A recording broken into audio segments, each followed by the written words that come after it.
Last weekend I had the opportunity to run a Spartan workout tour session in the lead up to the Gold Coast Spartan event. It's happening in 5 weeks' time. And in there I referred to an Olympic trainer who developed a running method known as the POVE method. I ran a workshop on that. Where am I heading with that? So on this aspect of training and development and working towards an event, an Olympic athlete doesn't start his or her training without a clearly defined objective. So a road cyclist, though, will have a regime that's vastly different to a decathlete. And similarly, a floor gymnast, they'll execute different drills substantially varied to one designed for a weightlifter. Likewise, a master chef doesn't simply wander into a pantry and randomly start snatching ingredients off a shelf in an experiment of some culinary or olfactory sense success.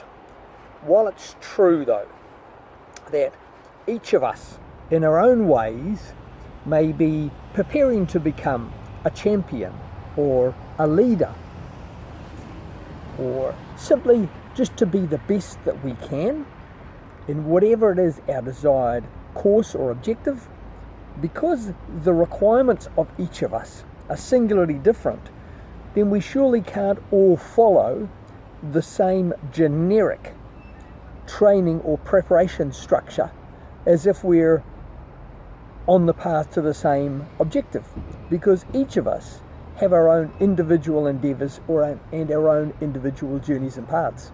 So the one constant in life is that we all start at the same place. That is, wherever you are at the given moment that you decide to act, yet our pathway will each require disciplines which are individual to our own purposes.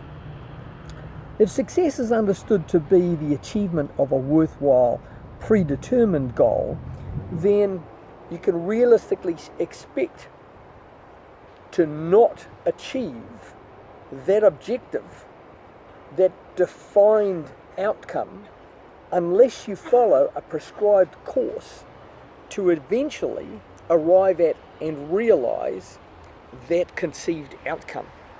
And such a journey without a specific, without a clearly defined or prescribed outcome is what most people unfortunately randomly and abstractly follow.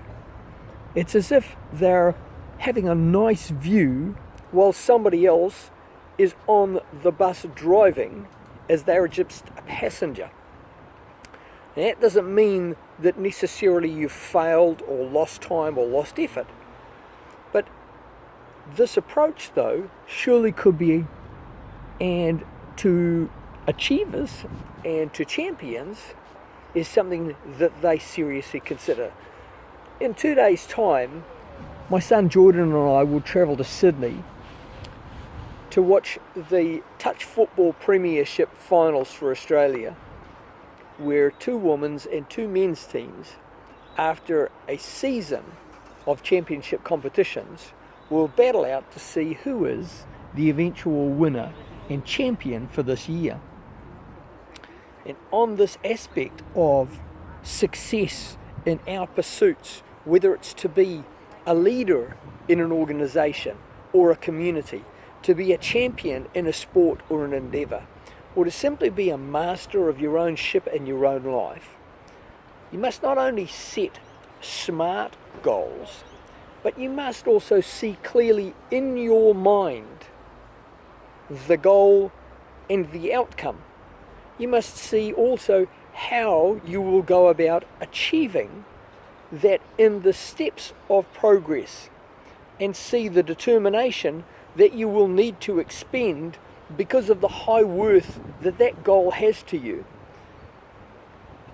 And what critically a number of people leave out is they leave out this aspect of visualization of actually receiving the rewards, either altruistic or narcissistic, of that achievement.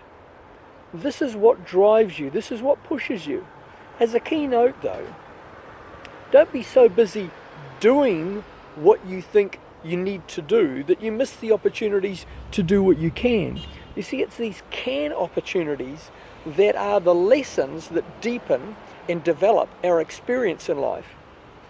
Some of you might have heard of the book The Alchemist, and you will recall in there the crystal merchant from Paulo Coelho's book, who knew everything about crystal, yet had not looked at how to maximize that knowledge to improve his business.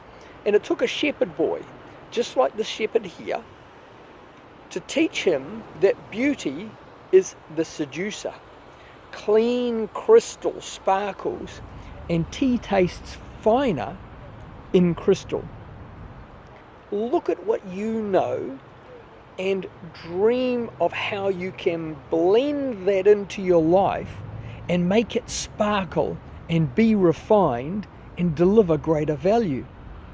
Prepare yourself in order to be diligent in this quest. This is your need for personal enlargement. And according to this same book, the most important text in the literature of alchemy contains a very few lines and is inscribed on the surface of a gem called the emerald stone.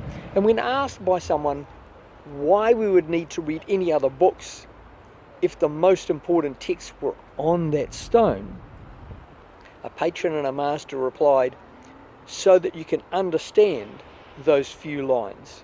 So, in looking at the essence of your journey, realize that it is the life process that allows you to appreciate the fulfillment of the journey and the outcome that you're searching for.